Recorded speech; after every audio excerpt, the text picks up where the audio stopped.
Nobody cared about the millionaire until a child made him cry with a simple gesture. Alexander Reed seemed to have achieved everything a man could ever want: fortune, prestige, and a luxurious apartment on New York's Fifth Avenue, where the glass walls reflected the grandeur of his public life. Yet, behind that flawless setting, there was only silence, loneliness, and a routine filled with commitments that left no room for genuine affection. His existence, built on million-dollar contracts and endless meetings, appeared unshakable until one devastating piece of news changed everything. His kidneys were in critical condition, and without a transplant, his time would be far too short. In that moment, the man who believed he had it all realized he was missing the most essential thing of all: someone to share his days with, someone to hold his hand through pain, and someone to remind him that despite all his wealth, life only truly has meaning when you have a family by your side. Subscribe to our channel, hit the like button, and let us know in the comments where you're watching from. Alexander Reed was a man who, at 52, carried a presence that commanded attention wherever he went. His name was tied to massive investments, solid companies, and real estate projects that reshaped New York's skyline.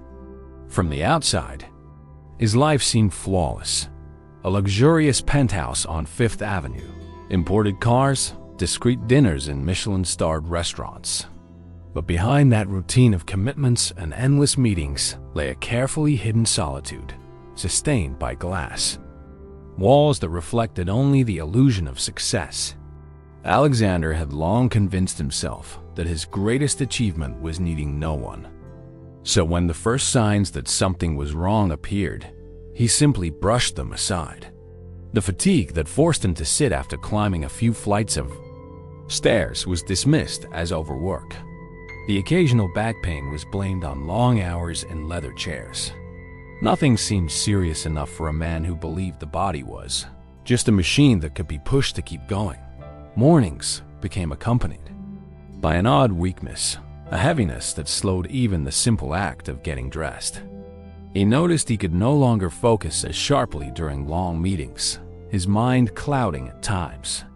Nights brought no rest. He woke often, restless, as if something inside him demanded attention. Yet, accustomed to controlling every situation with rigid discipline, he decided a few lifestyle tweaks would be enough. He cut back slightly on wine, tried walking a few blocks after work, but nothing improved. Instead of admitting the seriousness, he reassured himself he was simply aging, that it was natural to feel heavier with the years. Silent denial became a dangerous ally, letting him postpone a truth he refused to face. The breaking point came one ordinary afternoon during a meeting downtown. Alexander, usually the steady voice at the table, felt a sudden dizziness that forced him to grip the arm of his chair. Cold sweat ran down his forehead, and for an instant, he thought he might collapse in front of everyone. Though he quickly pulled himself together, pretending nothing had happened, that fleeting second was enough to plant real doubt. That night, back at home, he stared into the bathroom mirror. Swollen eyes, yellowish skin, signs that once might have passed for simple fatigue, now shouting for attention.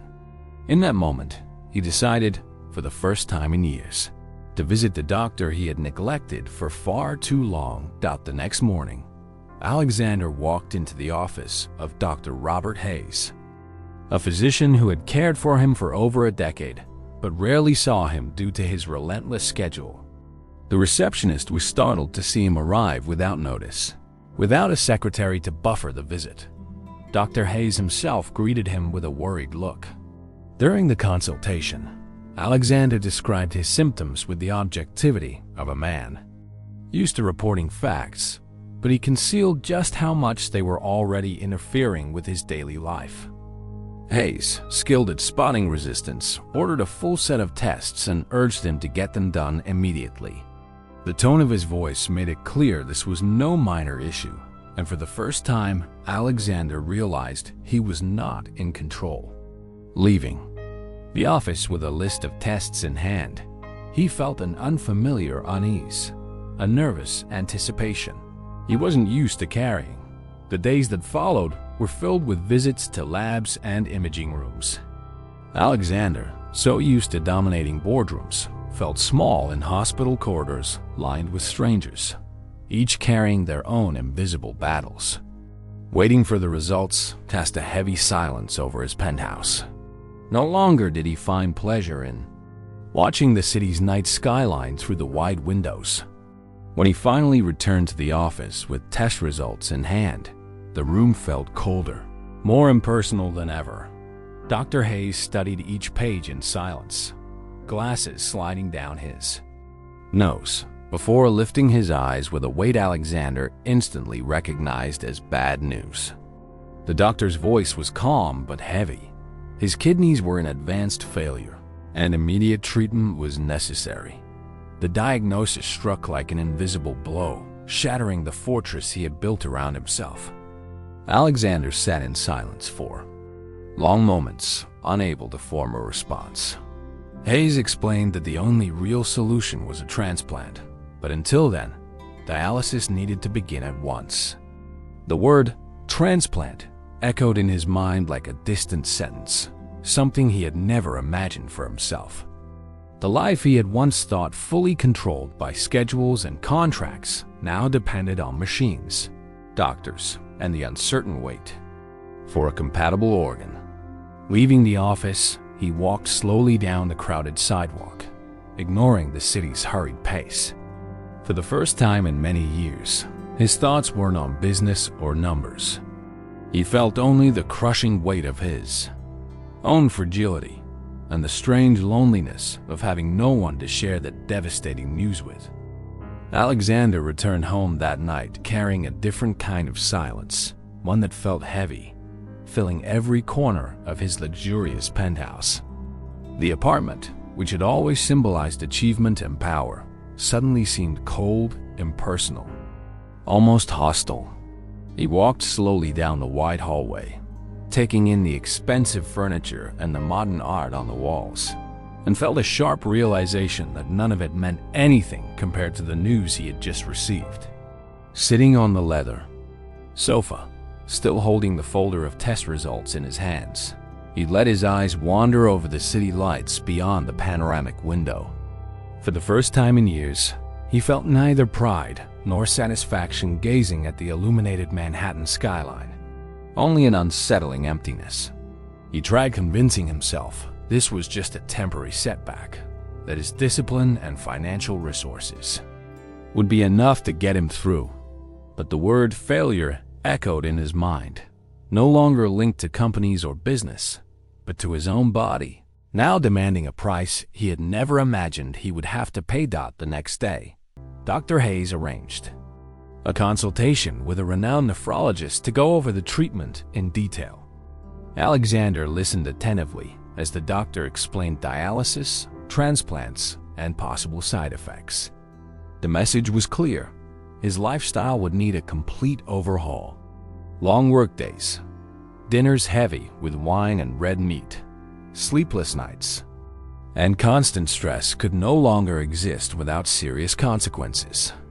For Alexander, who had always taken pride in a rigid, unshakable routine, this felt almost like humiliation. A man used to commanding everything, and everyone was now being told he no longer had control over his own body.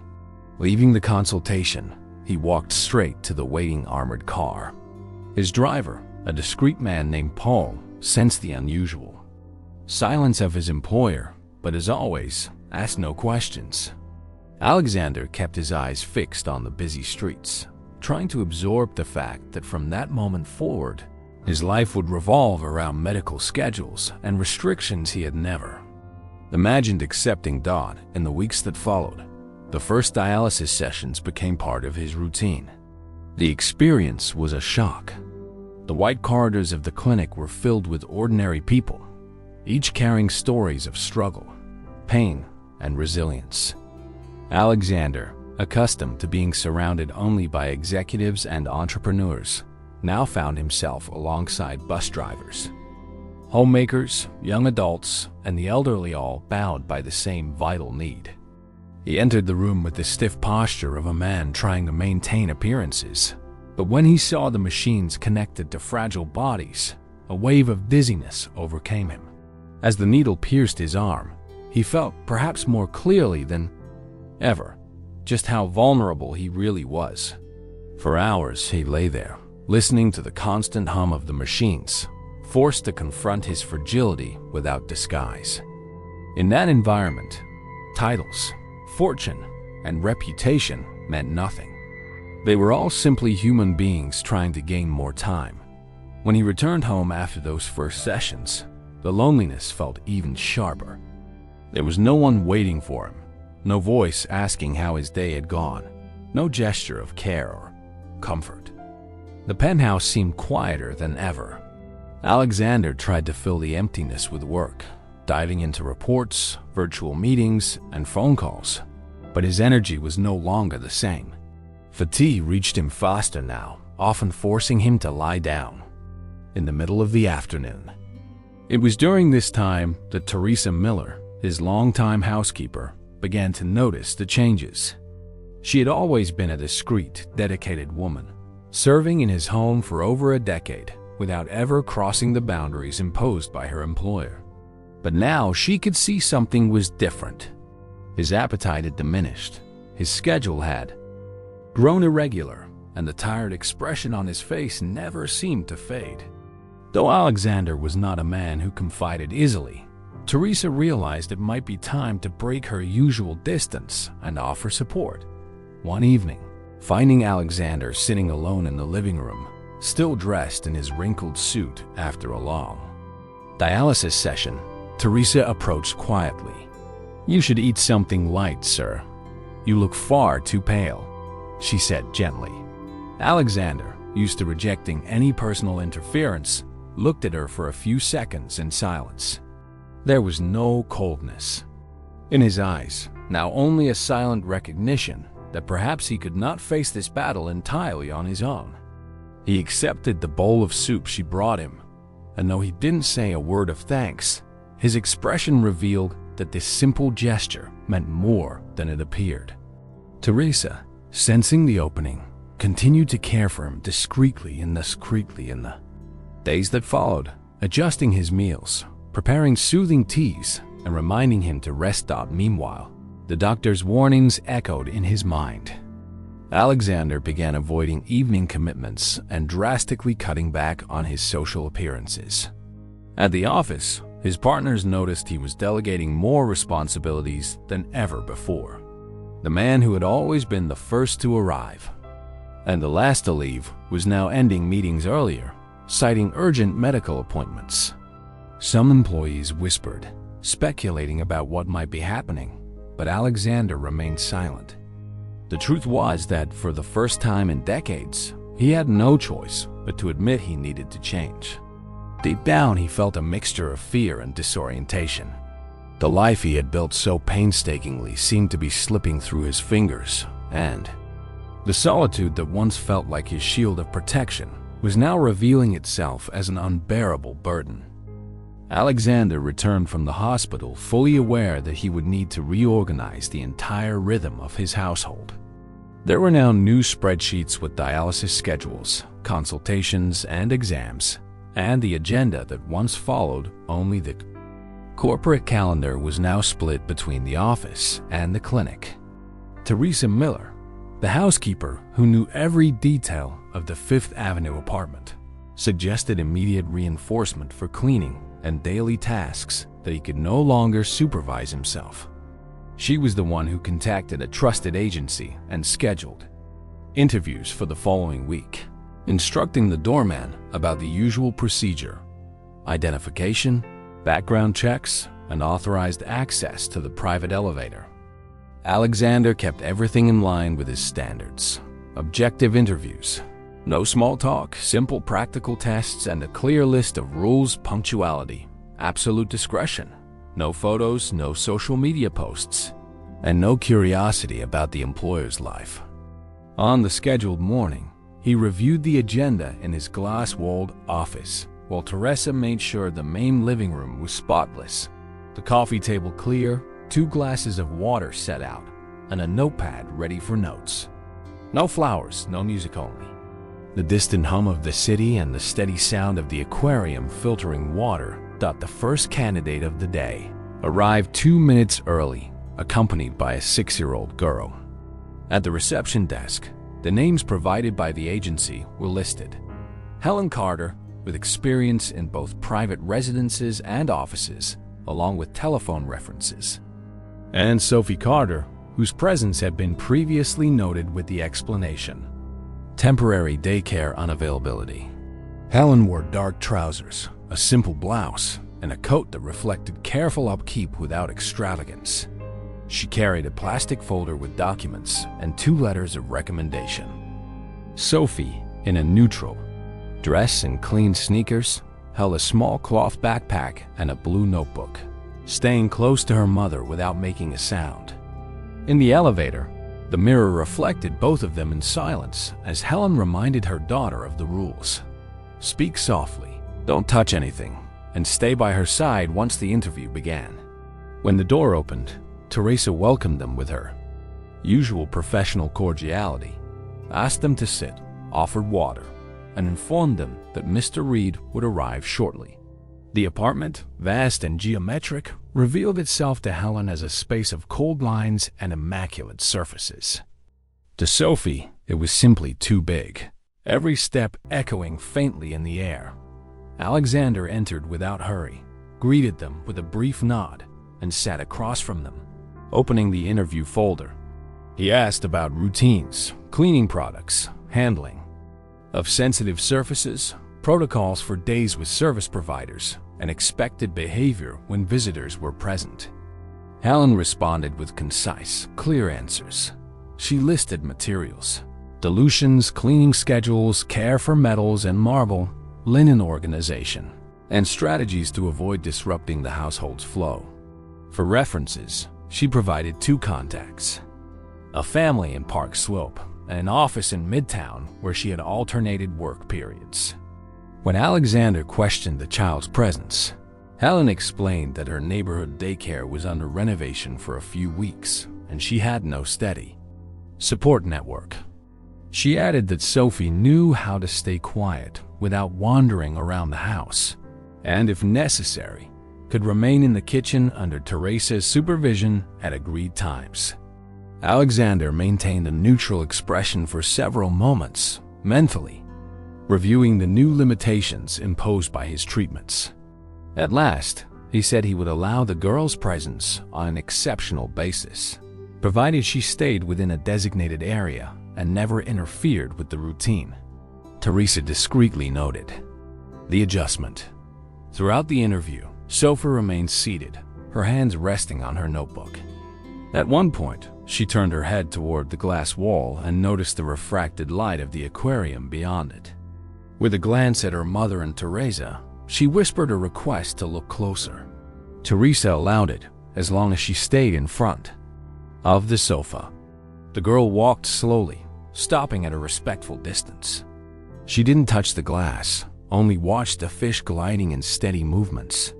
Softly, she murmured names she recognized from children's books: angelfish, clown, fish, tangs. Returning to her chair, she opened her notebook and began sketching the oval shape of one of the fish, filling it in with a short pencil she pulled from her pocket. Alexander, still asking questions about weekly schedules, caught the scene only. Out of the corner of his eye, he made no comment. He noted Helen's availability, asked about commuting and deliveries, and confirmed that she could begin early on Mondays and Thursdays, the days he would be away for dialysis. The pencil scratched quietly over paper. The house remained orderly and calm.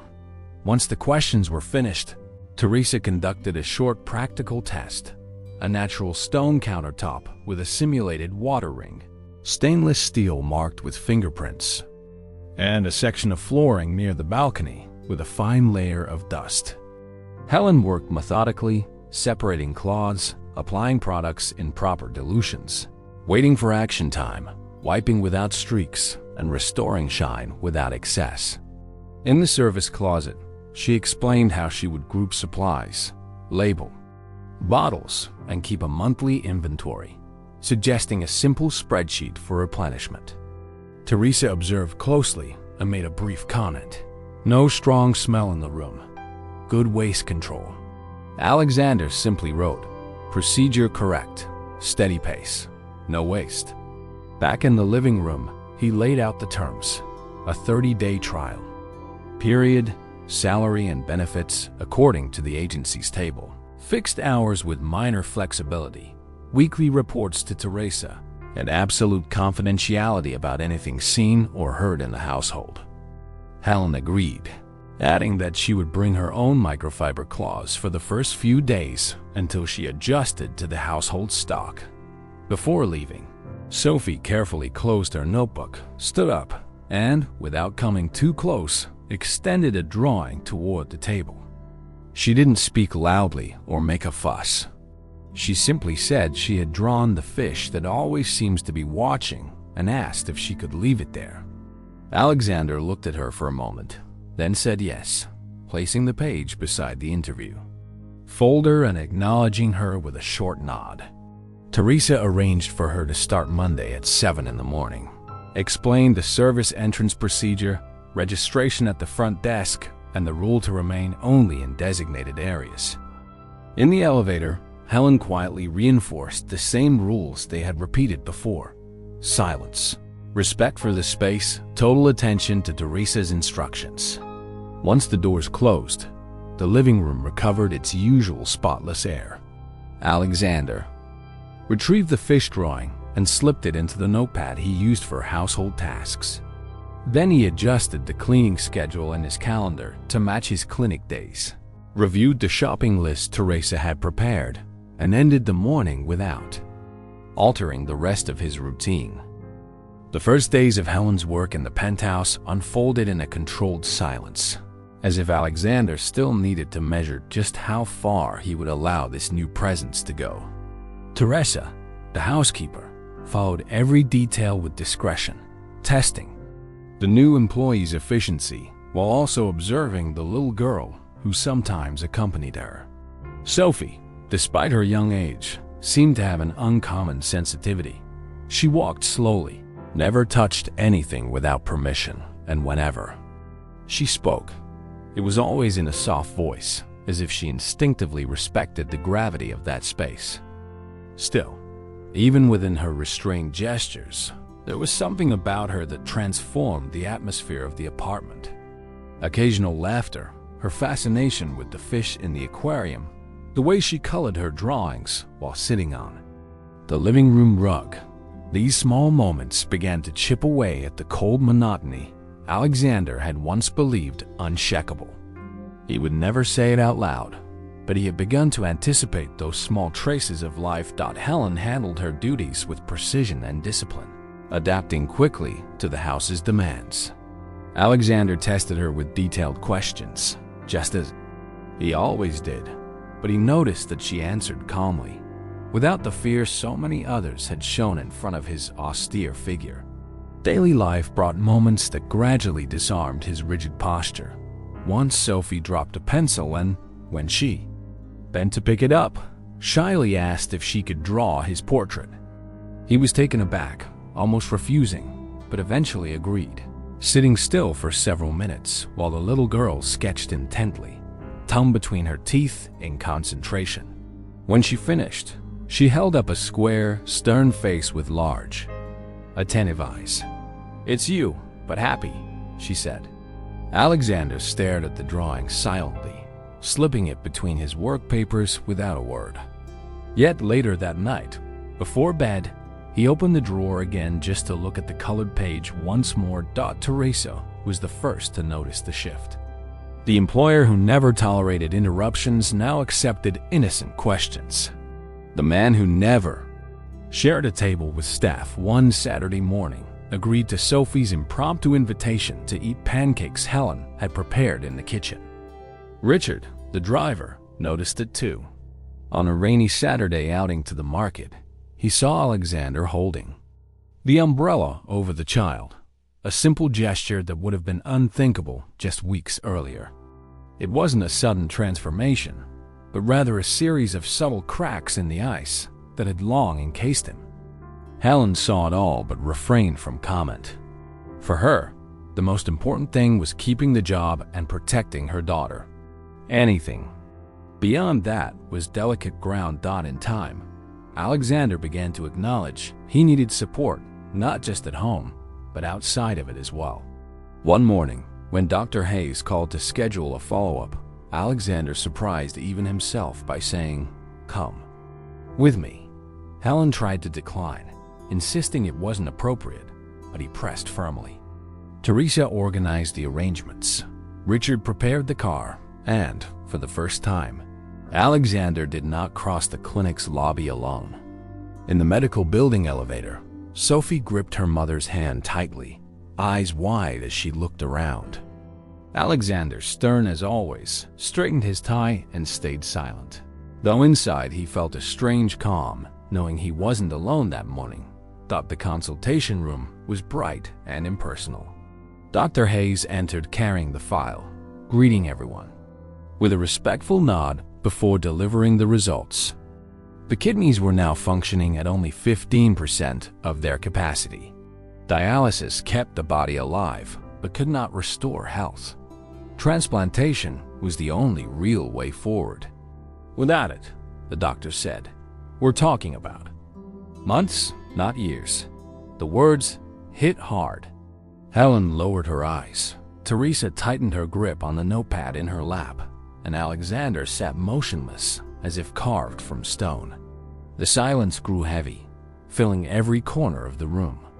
That was when Sophie, not fully understanding but sensing the weight, set her doll on her lap and spoke with disarming simplicity. But months are still a lot of time to play, aren't they? And if there's such a thing as a transplant, that means you have a chance. Even if it's small, it's better than none. The words landed like a spark in the middle of the gloom. Helen tried to hush her gently, but Dr. Hayes smiled faintly and nodded in agreement. Teresa turned her eyes away, and Alexander, who had kept his face perfectly composed until then, suddenly felt his throat tighten. He turned to the girl, and, for the first time in many years, he could no longer maintain the iron mask. Sophie, noticing his eyes glisten, stretched out her small hand and gently wiped away a tear from his face without saying a word. That simple, spontaneous gesture shattered every wall. Alexander closed his eyes for a moment and allowed himself to feel what he thought had long been lost, the sensation of being cared for. In that consultation room, before strangers and a child who had barely known him, the most guarded man in New York surrendered to the humanity he had always avoided showing. When they left the clinic, the group no longer walked the same way. They weren't employer, maid, housekeeper, and driver anymore. They were people bound together in a common struggle. Alexander got into the car, looked at Helen, at Teresa, then at Sophie, who was smiling innocently, and whispered, almost unsure of the words on his tongue, "My family?" The phrase sounded unfamiliar, as if he had to relearn it, and no one there dared to correct him, because deep down, they all already knew it was true. The days that followed the consultation were different. The household routine was no longer just a sequence of medical appointments and dialysis schedules. It had found a new rhythm, marked by the constant presence of Helen and Sophie.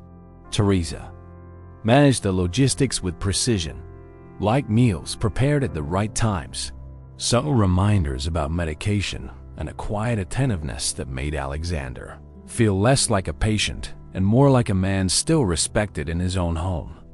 Helen, silent for most of the day, carried out her duties with discipline, yet her care extended far beyond the chores.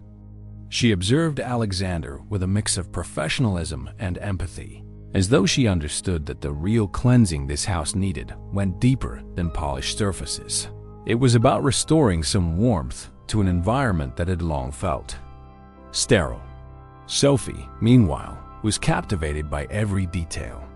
The long hallways, the glowing aquarium, the soft rug where she sprawled out with her drawing books. And Alexander, though unwilling to say it aloud, had already begun to anticipate the days when the little girl appeared, because the silence of the penthouse felt less suffocating with her there, on a rainy night, while the city shimmered beneath. The reflections of wet streetlights, Helen lingered after hours. Sophie had fallen asleep in the guest room, exhausted after an afternoon of drawings and stories shared with Teresa. Alexander, seated in the armchair, tried to focus on business reports, though his attention kept faltering. Helen appeared quietly with a steaming cup of tea, set it gently on the table, and stayed instead of leaving. The silence that filled the room was not uncomfortable. It was a space of waiting. When Alexander lifted his eyes, he noticed something different in her expression. She was not merely the disciplined employee, but a woman carrying a hidden weight. "Go ahead," he said, his tone neutral but carrying the trace of an invitation. Helen drew a long breath, sat on the edge of the sofa, and kept her gaze on the cup she held between her hands. Her confession came in fragments. She spoke of a marriage entered too young, a mistake that tied her to a violent man. She described nights filled with fear, the shouting, the days she had to conceal bruises just to show up at work. The words came haltingly, as if each memory had to be torn from her skin. Sophie had been born into that atmosphere of tension, and Helen's decision to flee was driven not only by survival, but by love for her daughter. She recounted the months spent in hiding, moving between shelters and cramped apartments, always changing addresses to stay one step ahead of her ex-husband. She revealed that her reluctance to leave Sophie in daycare wasn't just about money, but a paralyzing fear that he might find them and take the child. As she spoke, her hands trembled, but her eyes stayed steady, as though the truth could no longer be contained. Alexander listened in absolute silence.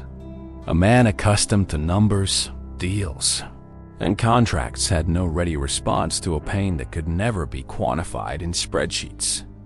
He simply let each word settle into the air without interruption. Teresa, busying herself in the background, stilled her movements, sensing the gravity of the moment. Helen finally raised her face, her voice strained but steady. "You need to know who I really am, because I don't ever want you to think I lied. My daughter and I carry this past with us, and I can't promise it won't come knocking on our door one day." The words hung in the air like an unseen threat, a risk that might disturb the pristine order of Alexander's carefully constructed life. There was a long pause before his reply. Alexander leaned his elbows on the armrests of the chair, laced his fingers together, and held his gaze firmly on her. When he spoke, his voice was steady, without hesitation. "You and Sophie are safe here. Nothing will happen to you as long as you're under this roof." There was no grand promise or dramatic gesture, only the solidity of a man who had made up his mind. Helen drew in a deep breath, and for the first time since she began to speak, her shoulders eased. Teresa, discreet as ever, gave a small nod, acknowledging that a silent pact had just been formed, one that would change them all. Helen discreetly wiped away her tears and offered a timid nod of thanks. Alexander, still seated, recognized that what had just been forged was far greater than the simple bond of employer and employee. It was an unspoken alliance, built not on contracts but on trust and mutual need. Sophie, asleep in the next room, knew nothing of the weight of that evening, but she would be the one most deeply protected by that pact. Alexander closed his eyes for a brief moment, realizing that the house, once only a symbol of wealth and solitude, was slowly becoming something more, a refuge. The pact made that night didn't dissolve with the morning light. Alexander began to look at Helen and Sophie differently, not just as an employee and a child temporarily passing through his home, but as part of a new rhythm that quietly was starting to hold his days together. Dialysis sessions became less heavy when he knew that, upon returning, he would find the kitchen neatly in order, a faint trace of herbs in the air, and Sophie's drawing resting on the coffee table. Teresa noticed the change and, in her discreet way, reinforced that sense of comfort around him. It was within this setting that the idea surfaced, almost as an unguarded thought. While reviewing his medical schedule, Alexander remarked in his deep voice that loneliness was as dangerous as the illness itself. Helen, husband, admitted she already felt responsible for much of his care, and that being closer could make things easier to manage. That was when he proposed, without preamble, "Move in here. There's more than enough space, and it will be better for all of us." The silence that followed was thick. Helen, so used to suspicion, raised her eyes in surprise. The polished walls of that penthouse were far too elegant, far too distant from the world she knew. The idea of living there was tempting, but it carried a weight of unease. "I don't want you to think we're taking advantage, Mr. Reed," she said carefully. He didn't flinch. "This isn't about taking advantage. It's about safety and order. You yourself said that living in hiding is unbearable. Here, you don't have to hide." Teresa, standing nearby, quietly agreed that it would indeed make running the household much easier. Sophie, who had been scribbling on the floor, lifted her eyes without fear and asked, "Does that mean I can sleep here all the time?" The light in the little girl's eyes erased what resistance still lingered. Helen let out a deep breath.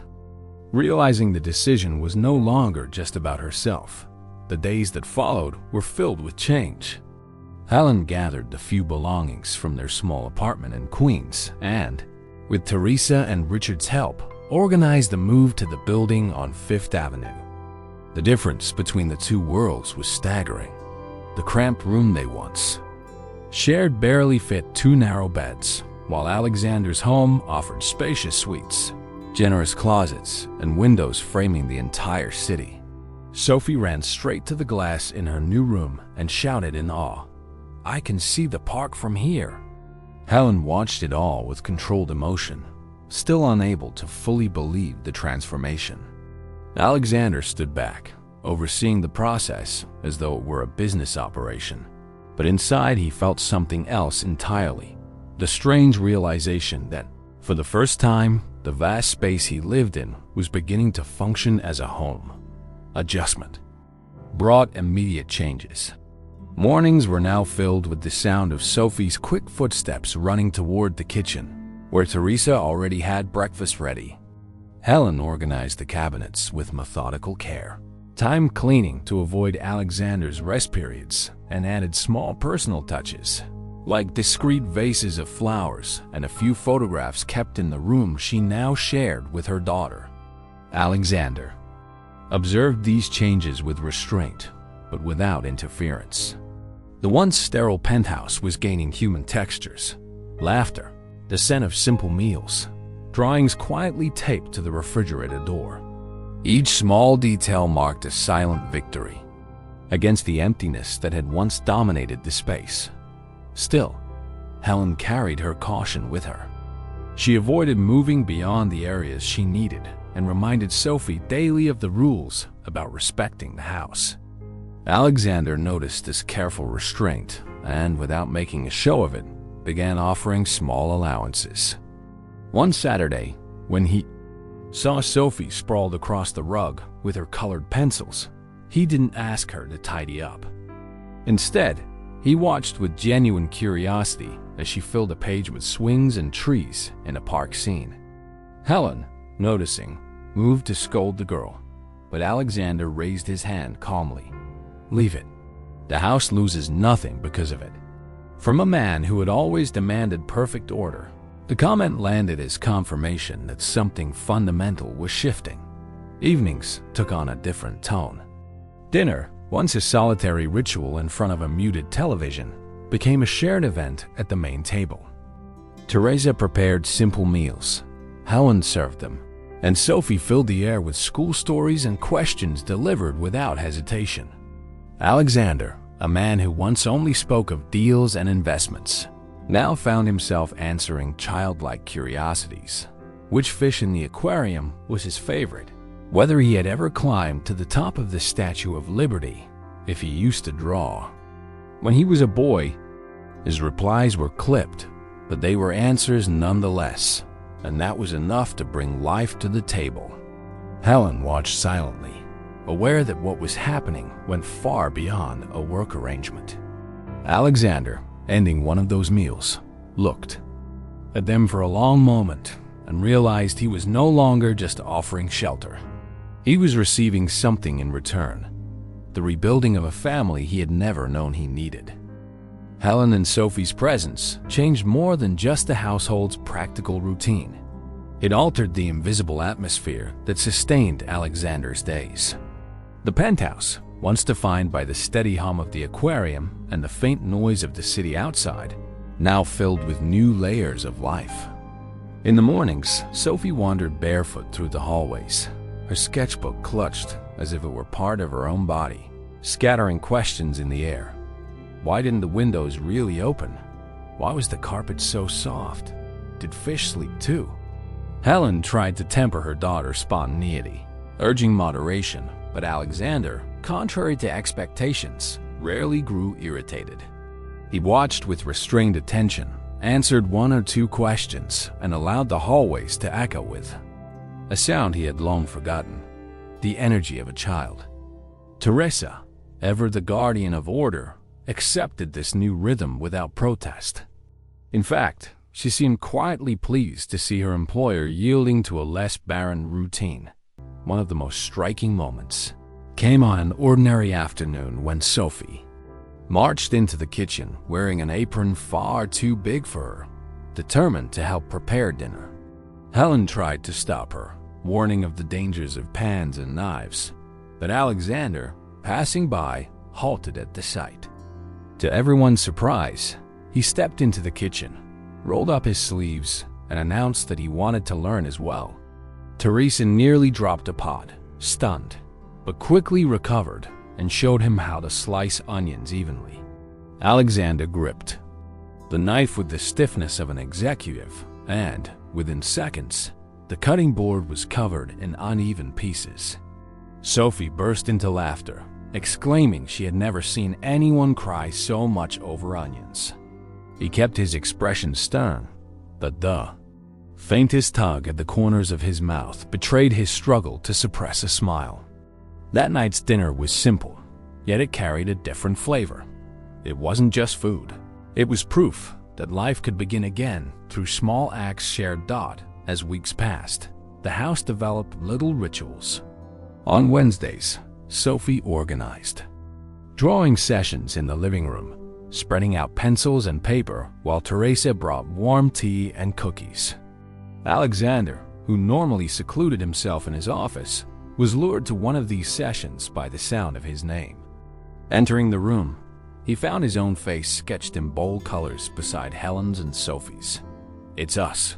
As a family," Sophie explained, pointing at the tall, serious figure she had drawn. Alexander stood still, studying the image. Then, without comment, he took the paper and tucked it into the folder of documents he kept on his desk.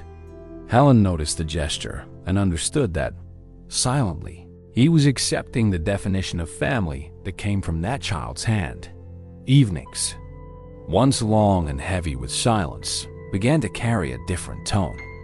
Helen and Teresa traded old stories, Sophie invented fantastical adventures, and Alexander, seated in his usual armchair, no longer distanced himself from the conversations.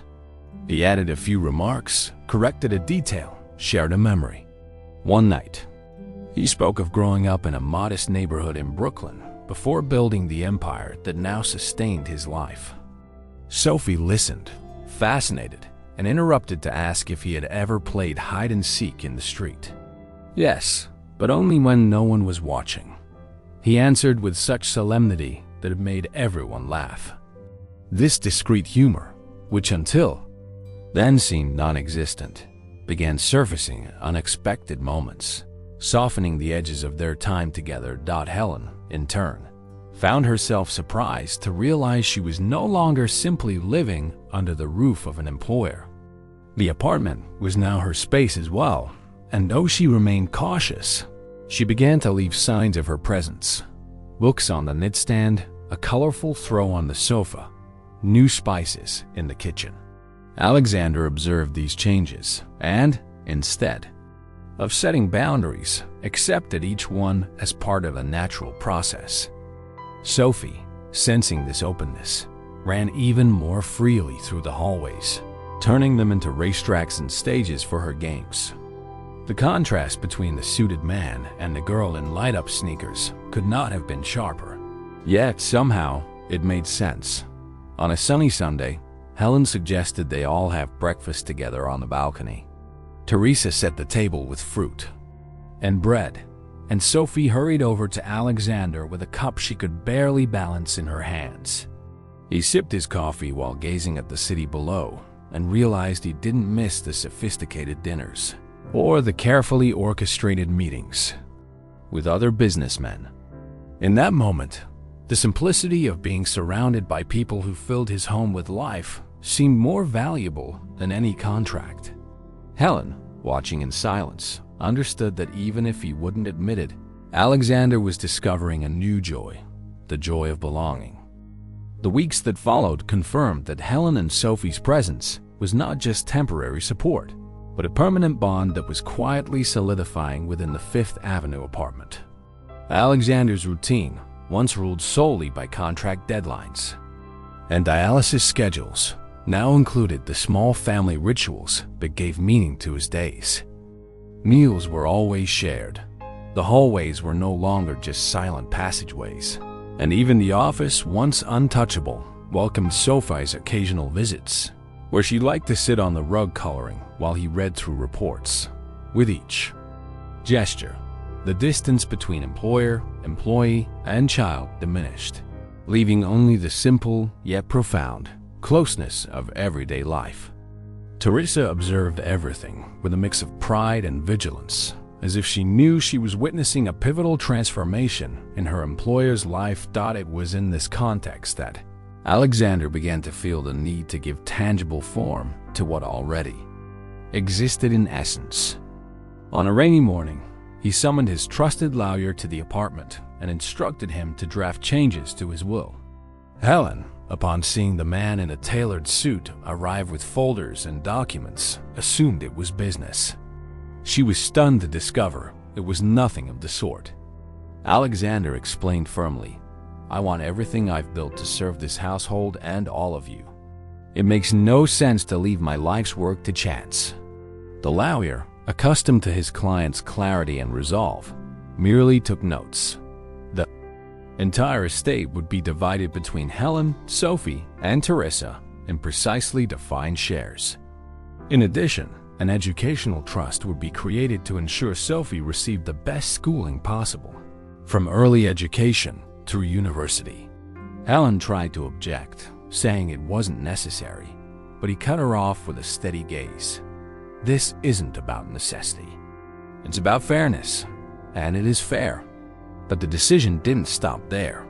Alexander also hired a team of attorneys specializing in family law and protective measures. His instructions were clear. Helen and Sophie could never again be threatened by the past. Any attempt at contact or interference from her abusive ex-husband would be countered with immediate and ironclad legal action. When Helen heard this, she couldn't contain her emotion. Her voice broke as she thanked him, but Alexander wasn't seeking gratitude. He wanted only the certainty that this fragile new structure would not be shattered by old shadows. Teresa followed each detail closely, guiding Helen through documents and clauses that felt overwhelming to her. Little by little, what once seemed like a temporary arrangement began to take the shape of an alliance reinforced by law itself. One quiet evening, gathered in the main living room, Alexander made an even bolder decision. He looked at Sophie, who was sprawled on the floor drawing, and said clearly, "I want to adopt you." Helen's eyes widened, caught between surprise and apprehension. Sophie, however, smiled instantly and answered without hesitation, "But I'm already part of your family." I just want to keep calling you Uncle Alex, okay? The simplicity of her reply drew even a faint smile from Teresa, who rarely allowed herself to show emotion. Alexander nodded slightly, accepting the nickname with dignity. Helen tried to argue about the weight of such a decision, but he did not waver. If fate gave me the gift of you, I won't waste it. This isn't charity. It's choice. From that night on, their bond deepened in ways that could no longer be denied. Sophie began drawing the family as four figures: Helen, Teresa, Alexander, and herself, all standing side by side with no divisions. Her sketches filled the refrigerator door, and even makeshift frames Teresa helped her put together. Helen, still cautious, understood that the man who had once been only her employer was now embracing the role of a permanent guardian. There was no turning back. They were all committed to this new shape of life. The apartment, which had once stood as a monument to isolation, had become the stage for decisions that would define their future. Alexander no longer saw himself as the solitary businessman staring out at the city through glass walls. He was now a protector to a child who made him smile, a source of stability for a woman carrying scars of survival, and a figure of trust for Teresa, the steady anchor of the household. What once felt like a temporary arrangement had become a life project. And while the city outside continued its relentless pace, inside that penthouse a new family unit was laying down roots, strengthened by the quiet force of promises kept. Alexander's body began showing signs of exhaustion that neither iron discipline nor medical care could hold back anymore. Dialysis sessions became more frequent, consuming larger portions of his week, and each return to the apartment was marked by fatigue that showed in his slumped shoulders and dimmed eyes. Helen noticed how he tried to maintain his dignity, walking into the living room as if nothing had changed. But the moment the door closed, the weight of exhaustion fell on him. All at once, Sophie, ever watchful, felt his absences stretch longer and began creating little rituals while she waited for him. She left drawings on the coffee table, arranged her pencils neatly by his armchair, and sometimes wrote shaky little notes. "You are strong. I'm waiting for you." That made him pause for a moment before quietly tucking the papers into his folder. Helen, seeing this silent gesture, understood that the child was finding her own ways to care for the man who, even frail, had already taken root in her heart as family. Teresa, always pragmatic, adjusted the household schedule to ensure Alexander had absolute rest, keeping the home wrapped in near reverential silence during his most fragile hours. The nights became particularly difficult. Alexander, long accustomed to facing adversity alone, now depended on the constant presence of those around him. Helen prepared gentle teas to ease his discomfort. Sophie curled up on the rug in his room sketching quietly, and Teresa kept the apartment running smoothly so nothing disturbed the fragile balance of their days. The penthouse was no longer just a fortress against the outside world. It had become a stronghold resisting the steady advance of illness. Each member of that newfound family had an unspoken role. Helen provided daily care. Teresa maintained order, and Sophie embodied relentless hope. Alexander, even weakened, noticed this web of support and, without needing words, allowed himself to be carried by it. At times, sitting in his chair by the window, his eyes softened as he caught sight of Sophie dozing off, her sketchbook open on her lap, as if she were guarding his dreams. Winter arrived with a biting cold that seemed to mirror Alexander's physical state. New York's streets were layered with snow, and the wind battering against the tall windows of the penthouse deepened the sense of isolation. One of those icy nights, the phone shattered the silence of the living room. Helen, gathering Sophie's toys, rushed to answer, fearing bad news. On the other end, the coordinator of the hospital transplant program spoke with steady clarity. A compatible kidney was available. Helen's heart pounded. She called Alexander immediately, and though exhausted, he rose from his chair with a determination unseen in weeks. Teresa was already gathering documents, clothing, and arranging transport. Sophie, realizing the urgency, ran to him and gripped his hand tightly, declaring with firm conviction, "I told you, even 15% is still a lot. That's already enough."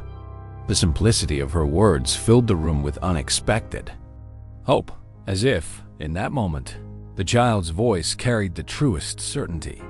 The preparation to leave for the hospital was swift and quiet.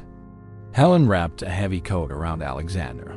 Teresa ensured Richard pulled the car to the service entrance to save time, and Sophie insisted on bringing her favorite doll, promising she would show it to Uncle Alex when he came back. The ride through snow-covered streets carried an air of tension that no one spoke of.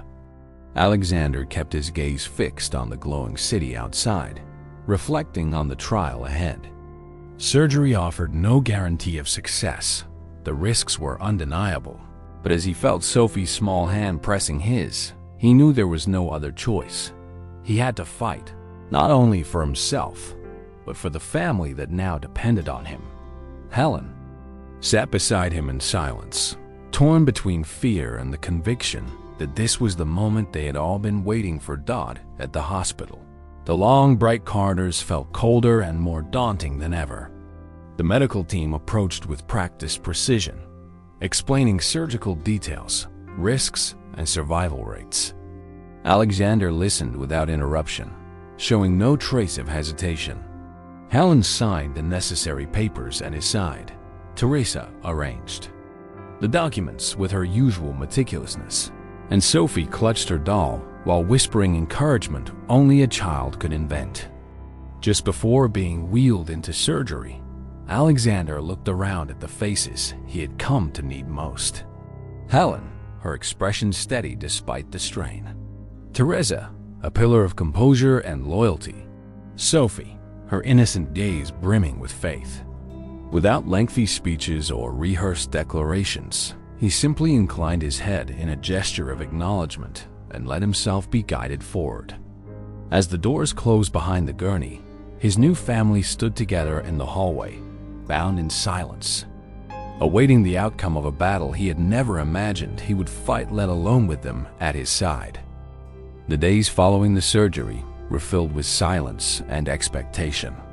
Helen, Teresa, and Sophie remained at the hospital, taking turns between uncomfortable chairs and cold hallways, waiting anxiously for any news from the medical team. The first hours dragged on in tense uncertainty, as if time itself had lost its rhythm. But at last came the message they longed for. The surgery had been successful. Alexander would need intensive care, a long period of adjustment, and constant monitoring. But the life that had once seemed to slip through his fingers now stretched ahead of him with renewed possibilities. When visits were finally allowed, Helen entered first, with Sophie clutching her doll tightly to her chest. The man who had once seemed untouchable now lay in a hospital bed, but he opened his eyes, offered a faint smile, and reached out his hand. Sophie stepped forward without hesitation, placing her doll beside him as though leaving a guardian by his side. Helen drew a deep, trembling breath, overcome with emotion, while Teresa, ever discreet, rested a hand on her employer's shoulder, offering him silent reassurance. Recovery demanded patience. Alexander, a man accustomed to relentless pace and decisive actions, had to learn the value of waiting, of discipline, not in business, but in healing. His first steps were slow, his meals carefully measured, his days punctuated by medical visits. Yet around him was a support system that never faltered. Helen was there with small but vital gestures, adjusting pillows, reading aloud from books, preparing light broths to replace the metallic taste of hospital food. Teresa kept everything in order, managing the schedule, reminding him of medications, speaking with the doctors in detail. And Sophie filled the long hours with bursts of color, taping her bright drawings to the walls until the sterile room was transformed into a living gallery of hope. Alexander, even in weakness, recognized in every sketch and every act of care the undeniable proof that his life had been reshaped, not just by the transplant, but by the family whose presence had become essential to him. When he finally returned to the Fifth Avenue penthouse, the home itself seemed reborn. The heavy silence that once ruled had been replaced by the daily rhythm of voices, footsteps, and casual conversations. The balcony, once nothing more than a solitary perch to watch the city, became their breakfast spot where they shared fruit, bread, and modest plans for the day. Still recovering, Alexander began spending his mornings learning to cook simple dishes alongside Helen, laughing quietly at his own mistakes. Teresa managed the flow with her usual calm, but now with the knowledge that this order was no longer just routine. It was the framework that kept life moving forward. Sophie, with boundless energy, turned hallways into playgrounds and ordinary objects into sparks of joy. The apartment, once a sterile monument to material success, was now a living space of affection, sharing, and renewal. Each day brought Alexander new, forgotten joys. Walking with Sophie to the aquarium, listening to her theories about the fish. Joining an afternoon of drawing in the living room, accepting being sketched as the strong man who smiles now. Sharing childhood stories he had once kept locked away. Helen, calmer at last, began to feel part of something greater than employment. There was safety, there was trust, and there was the certainty that her daughter had finally found a home, where she no longer had to fear unwelcome shadows from the past. Teresa, quietly proud, watched the flowering of a routine she had never imagined possible in that apartment. Shared dinners, laughter echoing down the corridors, a master who no longer hid behind austerity but revealed himself human, vulnerable, and content. It was on a bright Sunday morning that they decided to go together to Central Park. The crisp air no longer felt hostile, and the clear sky mirrored the new chapter they were living. Alexander walked slowly, supported by Helen's arm, while Teresa carried a small basket of fruit. Sophie ran ahead, laughing, always returning after a few steps to grab his hand and tug him forward. They settled on a bench, watching children play, musicians perform in the distance, and families sprawled across the grass. With steady, confident eyes, Sophie turned to Alexander and declared, "I knew you'd be okay, Daddy. Now we have so much more time." The silence that followed was broken only by the distant sounds of the city. But within that small circle, there was an unspoken certainty that needed no further words. Alexander clasped the child's small hand, looked to Helen and Teresa, and answered with a voice thick with emotion, "You are my true wealth, and I promise to use every day I've been given to take care of our family." There were no grand speeches, no unreachable vows, just the simple truth of a man who had rediscovered the meaning of life. Around them, the city rushed on as always, but on that bench in Central Park, 4 people formed an entire world, a world built not on contracts or fortunes, but on affection, trust, and rebirth. And as the sun cast light through the trees, Alexander Reed understood with absolute clarity that this was indeed a new dawn. The end. So, what did you think of this story? Don't forget to like the video and subscribe to the channel to keep enjoying stories like this one. See you next time.